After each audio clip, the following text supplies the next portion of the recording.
Hello friends. आज की कहानी है पति की परेशानी में पत्नी ने दिया साथ।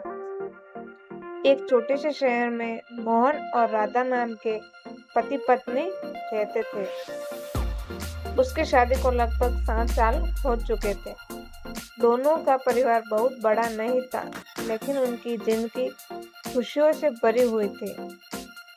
मोहन एक छोटी सी दुकान चलाता था। उसकी कमाई बहुत ज्यादा नहीं थी, लेकिन वह मेहनत करके अपने परिवार की जरूरतें पूरी करता था। राधा भी अपने पति की मेहनत को समझती। वह कभी किसी चीज की बेवजह मांग नहीं करती। एक दिन अचानक शहर में नई बड़ी दुकानें खुल गई। धीरे धीरे मोहन की दुकान पर ग्राहक कम होने लगे। पहले दिन मोहन ने सोचा, कोई बात नहीं, कुछ दिनों में काम फिर से ठीक हो जाएगा। लेकिन दिन बीतते गए और दुकान की हालत खराब होती गई। एक शाम मोहन घर आया और उसके चेहरे पर बहुत चिंता थी। उसने खाना भी नहीं खाया और चुपचाप चारपाई पर बैठ गया। दादा ने पूछा, क्या हुआ? आज आप बहुत परेशान लग रहे हैं। मोहन ने धीरे से कहा, दुकान का काम बिल्कुल बंद हो गया है, उधार भी बढ़ता जा रहा है, समझ नहीं आ रहा किस घर कैसे चलेगा। दादा कुछ पल चुप रहे और फिर उसने अपने पति के पास बैठकर कहा, आप अकेले क्यों चिंता कर रहे हैं? यह सिर्फ आपकी परेशानी नहीं, यह हमारी भी परेशानी है। मोहन ने कहा, लेकिन घर की जिम्मेदारी मेरी है। अगर मैं ही ठीक से नहीं काम कमा पाया तो तुम्हें भी बहुत परेशानी झेलनी पड़ेगी।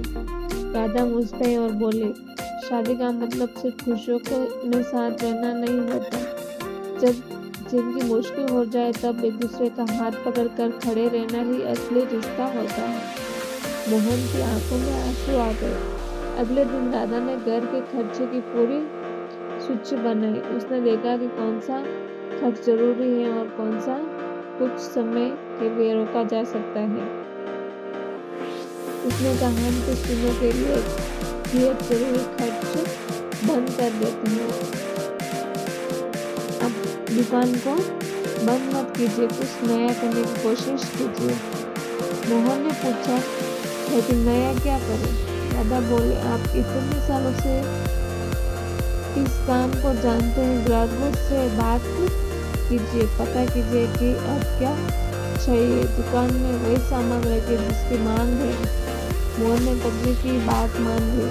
उसने दुकान को नए तरीके से सजाया, ग्राहकों से बात की और उसकी जरूरत समझने लगा।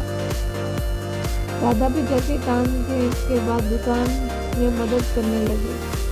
कई लोगों ने राधा को देखकर कहा, तुम्हें दुकान पर आने की क्या जरूरत है? यह तो तुम्हारे पति का काम है। दादा ने जवाब दिया, मेरा पति का काम है, इसलिए मेरा भी है।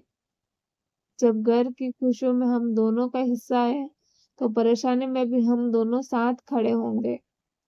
धीरे धीरे मोहन की दुकान पर ग्राहक वापस आने लगे। एक दिन एक बड़ा ग्राहक दुकान पर आया और उसने काफी सामान खरीद लिया। मोहन की अच्छी कमाई हुई। शाम को वो खुशी खुशी घर आया और राधा से बोला, आज बहुत दिनों बाद ऐसा लगा कि हमारी मेहनत रंग ला रही है। राधा ने कहा, मैंने कहा था ना, मुश्किल समय में हमेशा नहीं रहता। कुछ महीनों बाद मोहन की दुकान पहले से भी अच्छी चलने लगी। एक रात मोहन ने राधा से कहा, जब मैं परेशान था तब मुझे लगा था कि सब कुछ खत्म हो गया, लेकिन तुमने तो मेरा साथ ही नहीं छोड़ा। अगर तुम उस समय मेरा हौसला नहीं बढ़ाते तो शायद मैं हार जाता। राधा ने मुस्कुराकर कहा, मैं आपकी पत्नी हूँ। आपका साथ सिर्फ इसलिए नहीं पकड़ना था कि जिंदगी आसान थी। मैंने आपका हाथ इसलिए पकड़ा था क्योंकि हमने जिंदगी पर साथ चलने का वादा किया था। मोहन ने कहा, आज मुझे समझ आया कि अपनी पत्नी वह नहीं होती जो सिर्फ पति की कमाई में खुश रहे। अच्छी पत्नी वह होती है जो पति के बुरे समय में साथ और उसका हौसला बनाए रखे। राधा ने जवाब दिया। और अच्छा पति भी वही होता है जो पत्नी के योगदान को कभी छोटा न समझे। दोनों एक दूसरे को देखकर मुस्कुराने लगे। उस दिन मोहन को एक बहुत बड़ी सीख मिली। रिश्तों की असली मजबूती सुख में नहीं बल्कि मुश्किल समय में दिखाई देती है।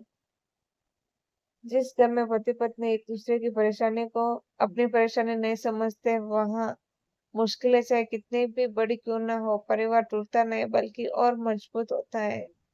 तो इस कहानी से हमें क्या शिक्षा मिलती है? ध्यान पूर्वक सुनना। पति की परेशानी में पत्नी का साथ और पत्नी की परेशानी में पति का साथ, यही सच्चे जीवन साथी की पहचान है। पैसा कम या ज्यादा हो सकता है, समय अच्छा या बुरा हो सकता है, लेकिन अगर पति पत्नी एक दूसरे का सम्मान और साथ बनाए रखे तो जिंदगी की बड़ी से बड़ी मुश्किल भी आसान हो जाती है। अगर मेरी कहानी आपको अच्छी लगी हो तो चैनल को सब्सक्राइब कीजिए। मिलते हैं कल अगली कहानी में।